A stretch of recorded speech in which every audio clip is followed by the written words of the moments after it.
Hello everyone, my name is Enzo and today I have another Battlefield 3 gameplay with commentary for you.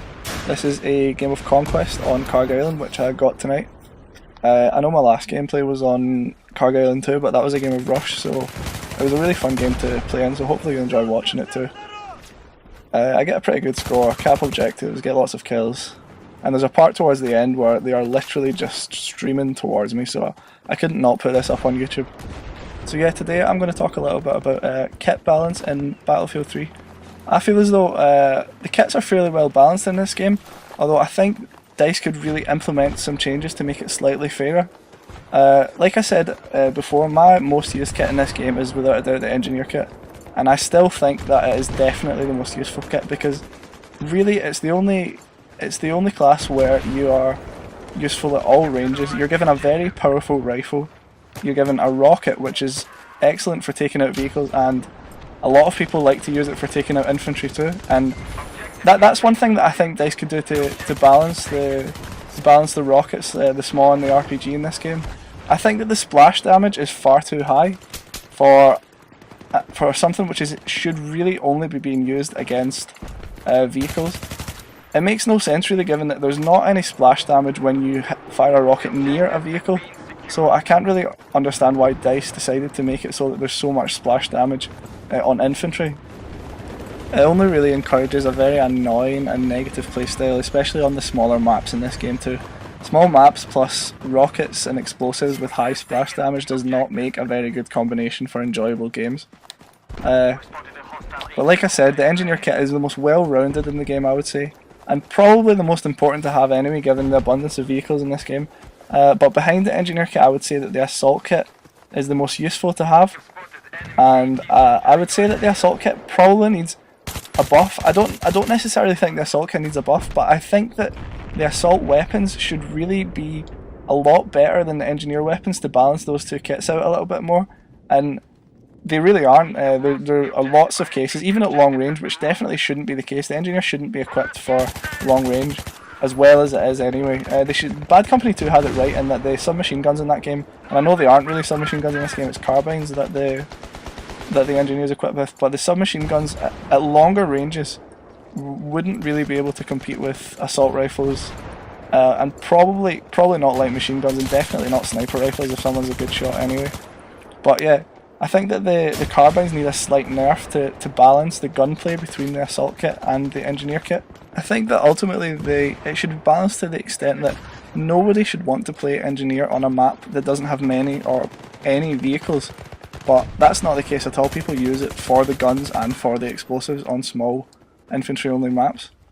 So yeah, I think the Assault kit needs a buff, but like I said, the Assault kit is also very, very useful, just given how important reviving is, especially in Rush. And it is important in Conquest, but it's even more important in Rush, I would say.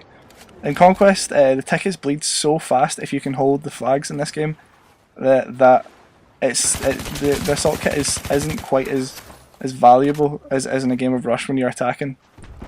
Defending in a Rush, the Assault kit isn't really important at all. I know a lot of people, well, I say a lot of people, I know a lot of Battlefield veterans would prefer if health didn't regenerate to provide the Assault kit with a slightly more elevated role, but I mean, I wouldn't enjoy that, but I know a lot of people would. So yeah, the Assault kit and the Engineer kit are the two most important kits in the game, and the other two you can really go without. The Support kit, the problem I have with the Support kit is that in a lot of games you'll have someone in your squad, whether it's someone you know or whether it's just a random person that you get put with in your squad, who's going to be running squad ammo. Therefore, throwing ammo packs about the place isn't as important as it could be, and the only solution I can think of to change this is to remove the squad ammo perk, and I know that would cause more problems and more complaints than it would solve. The light machine guns seem to be fairly balanced though. I personally can't use them at all. I'm useless with them. I was useless with them in Bad Company 2, and that hasn't changed, although people do destroy me often enough with them, so I can only really imagine that they seem to be fairly powerful guns. I just feel very clunky when I'm running about with a light machine gun. I hate the massive size of it. I don't know, even if it's just a visual thing, there's something about the light machine guns that it doesn't work for my playstyle, and I can't get on with them at all. The recon kit in this game has definitely lost a lot of its use with the removal of the motion balls, which I still think was a good decision. But the motion balls, when you're playing as a recon kit, could provide you with so many points, and that's just not there in this game. The motion sensor obviously does the same job, but it's stationary, so yeah, you can't be as in their face in this game with the recon kit, I feel.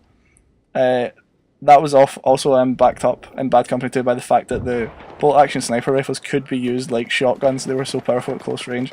All you had to do was get a hit.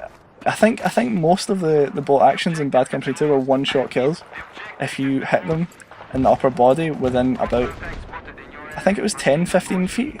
I think it depends on the gun. I think some of them, I think the M95 had a slightly longer range than other guns like the SV98, whereas the SV98 was more balanced because it had a, I think your character cocked the bolt on the gun faster. But in this game, I'm not really sure what they can do to buff the recon kit. I've heard a lot of people say that they get a lot of success when they use the MAV. I don't know about that. I'd imagine it's probably pretty powerful, but I would get quite boring after a while, although I'm sure your teammates wouldn't be complaining about you spending the whole game in it if you're spotting constantly. I know that DICE are releasing something in the next patch where the bolt action rifles can kill with hits to the upper body within a certain distance. I'm not quite sure of the specifics of that, but I definitely know that that's part of the next patch. But yeah, overall I do think that DICE have done a really good job of balancing the kits and weapons in this game. And there's a few things, like I said, that could be changed, but I'd be very surprised if DICE didn't implement, not necessarily the changes that I've suggested, but their own changes which they feel will balance the game, because they're very good at supporting the games. Whether they always do stuff that everyone agrees with is another question, but they do like to support the games.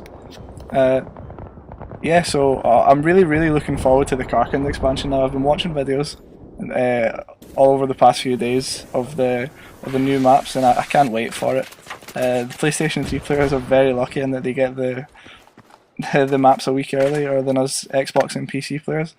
I've heard lots of really positive comments about the new maps, and I've heard lots of people say that the Assault Conquest works really well as well, especially on console actually, which is something which a lot of people might be surprised to hear with the amount of flags in it, but I'm really excited for that now. The one map which I have heard a few complaints about is Wake Island, and I think that's only because on console DICE decided that the maximum flags that it could support was 3, which I think is a bit unfair, especially since in Battlefield 1943 on Xbox and PS3 it had 5 flags. But anyway, yeah, as you can see here, the enemies are just streaming towards me, and this gameplay is just wrapping up, so I'd really appreciate if you left a comment and let me know what you think about kit balance in Battlefield 3. So yeah guys, thanks a lot for watching.